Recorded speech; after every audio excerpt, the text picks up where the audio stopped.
The following is a fictional fan-made story created by Kurapika's Judgment Chain, and contains BXB, or GXG ships. Subscribe if you want, and like the video if you like the video.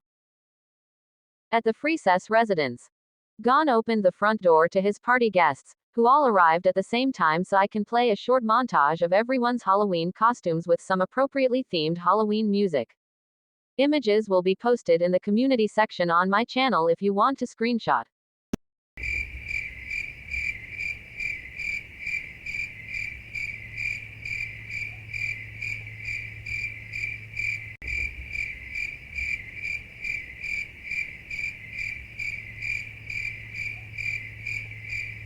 Hi everyone, thank you all for coming. Thank you for the invite. Aluka, me and Gon are married and we all live together, of course we're invited. Wait a minute, I just got the sudden feeling of deja vu. Really? How odd. Hisoka and Aluka winked at each other. If you know, you know. Did you two just wink at each other? No. Why would you think that? Anyway, did you even try with your costume, Kahlua? What do you mean? Of course I did, I made this myself. By made this myself, you mean you wrote costume in black marker on an orange sweater. You're a cheerleader who's been out of high school for like 50 years, you don't have much of a leg to stand on. Ha, I just got another feeling of deja vu. Who cares, let's get this party started. Yeah, everyone follow me. We're not having the party here. Nope. Well, in that case, I'll stay behind. Someone has to hand out candy for the trick-or-treaters. But you'll miss the party. It's probably not going to be much of a party, Aluka. Mito isn't going to be missing out on much. Are you questioning my party planning capability? Bisky, you're hanging out with people half your age. Well, someone has to supervise you brats. I'll be alright, you all go enjoy yourselves. Besides, having the party elsewhere will be less stressful on me. I was worried something would happen to my vintage carpet.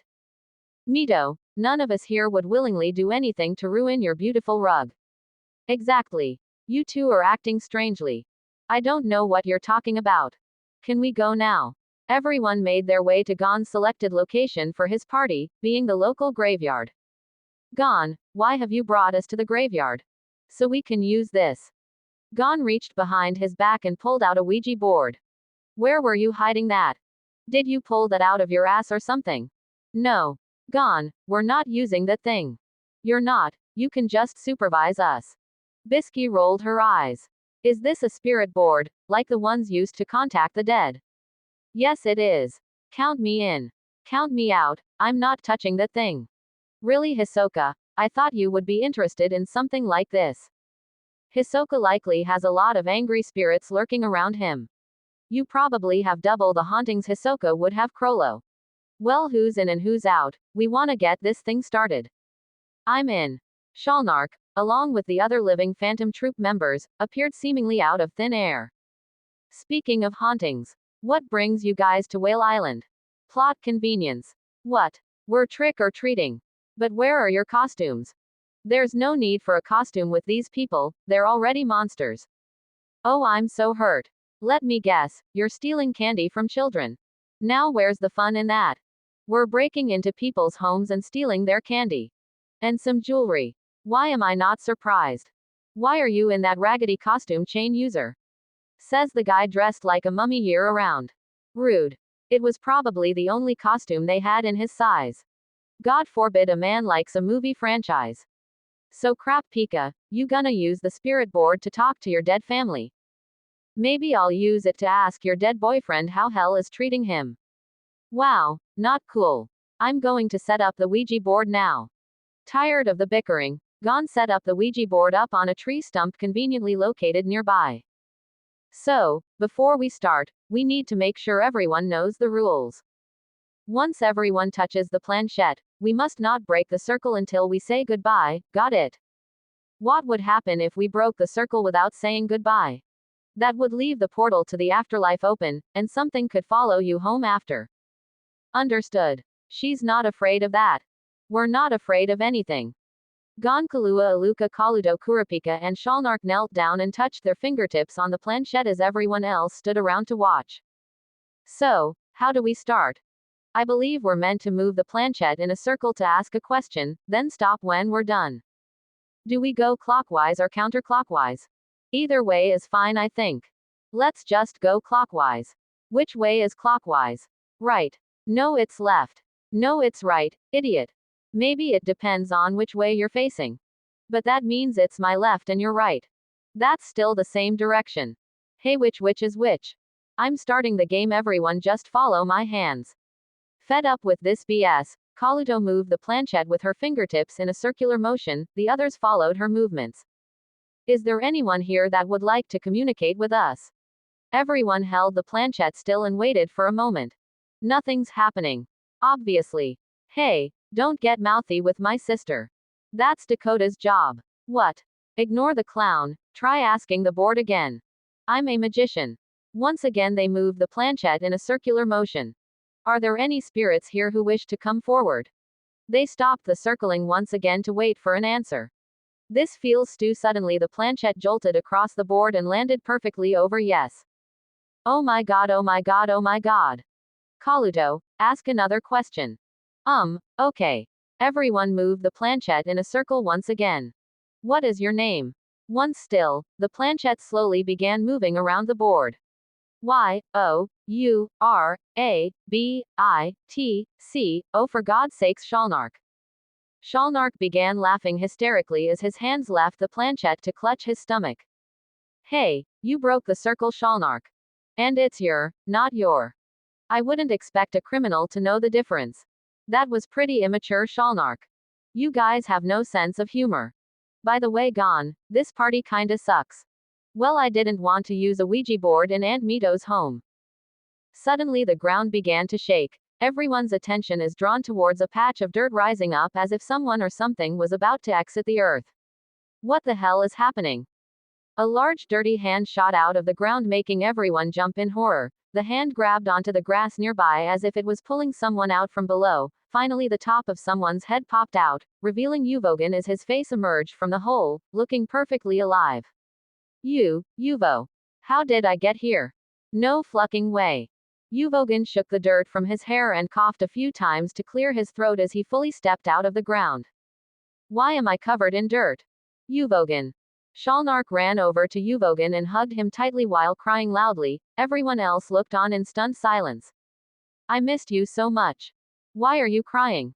Uvogan put his large hand on the top of Shalnark's head and ruffled his hair. Have you lost your memory? I guess so. What did I miss? Uvo, you've been dead for nearly 5 years. What? The chain user killed you. Oh, I remember now. The little twink crushed my heart with his Nen chain. How are you alive? Why is the chain user here? Are you just noticing him now? What did you get dirt in your eyes as you crawled your way out of hell? Another Kurta. I thought the twink was the only one left. Stop calling me that. Let me explain everything to you, Uvo. Everyone sat on the ground while Shalnark told Uvogan everything that happened in the years after his death while clinging lovingly to his arm. So the boss has become obsessed with the chain user. Yeah. So that's why I haven't been avenged. Are you just stopping by for a visit before you go back to hell? Guys, maybe we should go home now. Another hand shot out from the ground, this one appearing pale and feminine like a woman's hand. Being less dramatic as Uvogan's arrival, Pakunoda swiftly pulled herself out of the ground and stood up while looking around. Seriously. Damn, my head hurts. Paku. There goes all of my hard work. How is this possible? Everyone turned their head towards Aluka. On our soul, we swear we didn't do this. I thought I died, why am I here? I don't feel like explaining all of that again. Maki took the liberty of explaining everything that happened to Pakunoda. Is it too late to go back to dead? Why would you want that? What do you mean you're dating the chain user? He's dating me. He could have both of us. Kurapika rolled his eyes. Why are we still speaking to these people? Let's just kill them. I'd like to see you try. Shalnark, I said no more killing. Well, if they attack me, I will defend myself. Let's leave already. We still have time for trick or treating. You just wanna leave cause you know you can't take on all of us at once. You know we could destroy the entire planet with just a thought if we wanted to, right? Another pile of dirt rising from the ground startled everyone as they look over to see yet another hand poking out of the earth, this hand too being small, feminine, and pale. Oh, who's this one going to be? Hisoka excitedly grabbed the hand and pulled Shyapo from the ground. Ah, why am I covered in dirt? What happened to me? Now I'm really freaked out. Why are you people here? Where is my king? Relax, Poof. He will emerge shortly. Neferpito jumped down from a nearby tree. Pito. Oh hey Miluki. Don't tell me you're behind this. Okay, I won't. But I am. You're the one bringing everyone back to life. Pito nodded her head yes. Are you also responsible for reviving Uvogan and Pakunoda? Yes, those two were accidental, but I'll allow you to keep your lives. How kind of you. Another pile of dirt rising from the ground catches everyone's attention once again. Meruem quickly shot out of the earth with excessive force, propelling himself a few feet in the air before landing on the ground and looking around in confusion. What is this place? Shyapo ran over to Meruem and knelt down on one knee with tears running down his face. My king. Meruem struck Shyapo in the face with his tail, knocking him down to the ground. Be quiet, I have a strange feeling in my head. I believe it's pain. Neferpito calmly walked over to Meruem and knelt down on one knee. That would be called a headache, your majesty. I remember now, I died. That's correct, my king, but I revived you. Meruem struck Pito in the face with his tail. You brought me back into a world without the one person I care for. Meruem emitted an aura that horrified everyone into a stunned silence, and Hisoka into one of his perverted faces. Whispering, that thing has someone it cares about. I know who he's referring to. She will be revived too, my king, any minute now. What? Why are you bringing her back? Meruem struck Shyapo with his tail again. That tail is really strong. Aluka, destroy the entire planet, kill us all. As promised, another patch of dirt began rising from the ground. Meruem marched over and reached a hand into the dirt, pulling Komugi out of the earth. What's going on? What's all of this cold, wet, grainy stuff all over me? Komugi wiped away the dirt on her face. Komugi. Meruem hugged Komugi in his arms, being sure not to use too much strength on her tiny frame. Is that? Komugi placed her hands on Meruem's face, studying his details with her fingertips. Meruem. Komugi wrapped her arms tightly around the monster that held her. Can someone explain? She's blind. I see. She doesn't. I'm going home. Wait, what about the red guy? You mean Menthathuyupi? Did he die as well? I'm not sure. Even if he did, does anyone really care enough about him to bring him back? Rude. Yuppie appeared from the sky and landed on the ground, kneeling down in front of his king. And yes, I did die, but I was resurrected about an hour ago. I waited here for the rest of you to show up. Pito, how did you manage to bring us back to life? I made a deal with God. You mean the devil? Well, I guess you can call them both. What kind of deal? To revive you all, we have to promise not to eat humans anymore. That's all right with me. My queen is a human. I've already decided to stop eating humans a short time before my death. Besides, humans are a terrible food source. They can take up to a decade to reproduce. Everyone ignored Hisoka. You have a queen, who? Meruem gently caressed Komugi's cheek with his hand. You're my queen, stupid. Isn't she like 16? I'm technically only a little over a month old. I see no issue with this. I couldn't find a solid answer for Komugi's age, so let's just say she's 16. Meruem, of course I'll be your queen. So Komugi is the real predator here. You don't get to call anyone a predator. Hisoka. Whispering, this is so messed up for so many reasons. Does this mean there's going to be a wedding? Looks like it. Hey God, can I have my family back? No. So I can't have my family back, but you'll revive my enemies. Let me guess, Pito, you revived your king so he can continue populating your species. Well, you refused to fertilize my eggs, so I had no other choice. Please don't remind us of that. Pito turned her attention to Meruem. Come with me, my king. I've reserved a palace suitable for you. Aluka, can you rewind time so we can find a way to stop this from happening? Sorry, we can only rewind time once a month.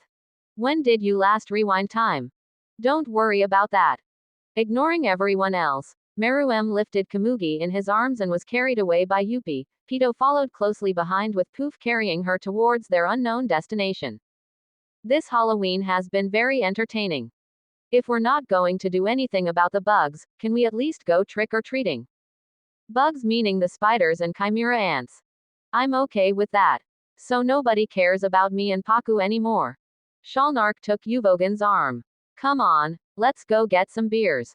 Can we join? Sure. Most of the Phantom Troop members walked away, leaving Crollo behind as he looked between his troop members and Kurapika. Would you like to come trick-or-treating with us? I'd like that. After a blissfully uneventful and normal night of trick-or-treating, everyone separated to their own homes, ending Halloween for another year. Hope you enjoyed the video. Happy Halloween!